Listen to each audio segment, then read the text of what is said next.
ये 2000 कब्ल मसीह की बात है।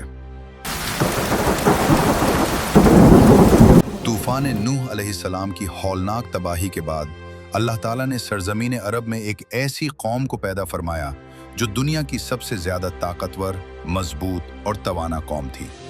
ये लोग जिस्मानी हुस्न, सुर्ख व सफ़ेद रंगत और वजाहत में अपनी मिसाल आप थे। माल और दौलत की फरावानी, शानदार तहजीब और हर किस्म की नेमतें और आसाइशें उन्हें हासिल थीं। कुरान करीम में अल्लाह ताला फरमाता है कि इन जैसी कौम किसी और मुल्क में पैदा नहीं की गई। कौम आद के बारे में तफसीली मालूमात कुरान करीम के अलावा किसी और मजहबी या कदीम तारीखी किताब में नहीं मिलती। इस कौम की हालत का अंदाज़ा या तो कुरान करीम के ज़रिए लगाया जा सकता है या फिर उन आसार कदीमा के ज़रिए जो माहिरीन आसार कदीमा ने दरियाफ्त किए हैं। मुअर्रिखीन लिखते हैं कि आद नामी एक शख्स हज़रत नूह अलैहिस्सलाम की चौथी नस्ल में उनके बेटे साम अलैहिस्सलाम की औलाद में से था।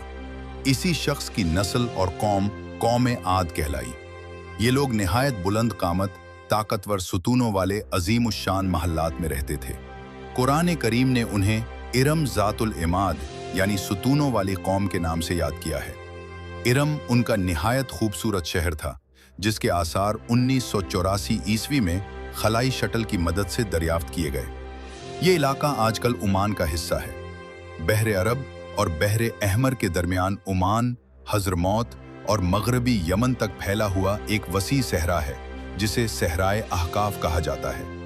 ये दुनिया के अजीम सहराओं में से एक है जहां सफ़ेद और बारीक रेत के हज़ारों फुट ऊंचे टीले हैं। आज ये इलाका एक खौफनाक सहरा बन चुका है। हालांकि किसी ज़माने में ये सरसब्ज और शादाब था और यहाँ कौम आद आबाद थी। ये अल्लाह ताला की खुली निशानियों में से एक और अहले ज़मीन के लिए मकाम इबरत है। बाज़ मुफस्सिरीन के मुताबिक इरम कौम आद के जद्दे अमजद का नाम था, जबकि बाज़ के नज़दीक ये उनके शाही ख़ानदान का लक़ब था। हालिया दौर में ज़ेर ज़मीन दरियाफ्त होने वाले आसार से मालूम होता है कि इस शहर की फसील पर 30 सुतून या मीनार बनाए गए थे। कहा जाता है कि यह शहर शद्दाद ने ख़ास एहतमाम से आबाद किया था, जो इस कौम का एक अजीम बादशाह था। कद्दो कामत और जिस्मानी कुव्वत में इसका कोई सानी न था। कौम आद की तामीरात दुनिया में अपनी मिसाल आप थी। इसीलिए इस जगह को तारीख में शद्दाद की जन्नत अर्जी कहा जाता है, ताकि लोग आखिरत की जन्नत के बदले इस दुनियावी जन्नत को इख्तियार कर लें। मगर जब ये महल्लात मुकम्मल हो गए और शद्दाद अपनी कौम के साथ इस जन्नत में दाखिल होने लगा तो अल्लाह ताला का अजाब नाजिल हुआ।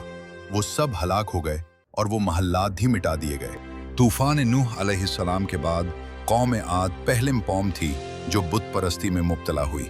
ये लोग इंतहाई ताकतवर और बहादुर थे, मगर कुफ्र और शिर्क में डूब चुके थे। जब उनकी बदामालियां हद से बढ़ गईं तो अल्लाह ताला ने उन्हीं में से एक नेक और सालेह शख्स को नबी बनाकर भेजा, जिनका नाम हज़रत हूद अलैहिस्सलाम था।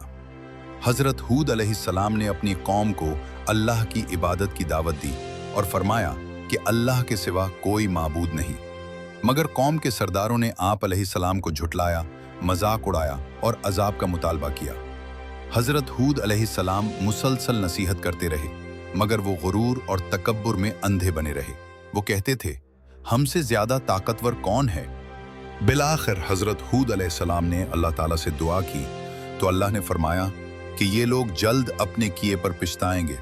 फिर अल्लाह ताला ने उन पर कहत नाजिल किया, बारिश रोक दी गई, चश्मे खुश्क हो गए, खेतियां तबाह हो गईं और जानवर मरने लगे।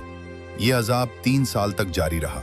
बाद में अल्लाह ताला ने सियाह बादलों की सूरत में एक खौफनाक आंधी भेजी जो 7 रातें और 8 दिन मुसलसल चलती रही। इस आंधी ने हर चीज को तबाह कर दिया। पूरी कौम हलाक हो गई।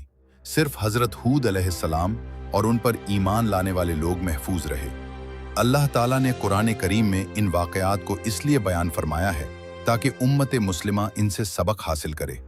कौम आद को ताकत, दौलत और शान व शौकत दी गई, मगर जब उन्होंने नाफरमानी की और अपने नबी की बात न मानी तो अल्लाह ताला ने उन्हें नीस तो नाबूद कर दिया।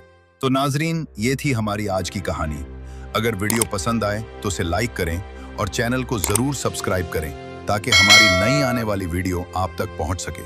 कमेंट्स में बताएं हमारा अगला मौजू क्या होना चाहिए।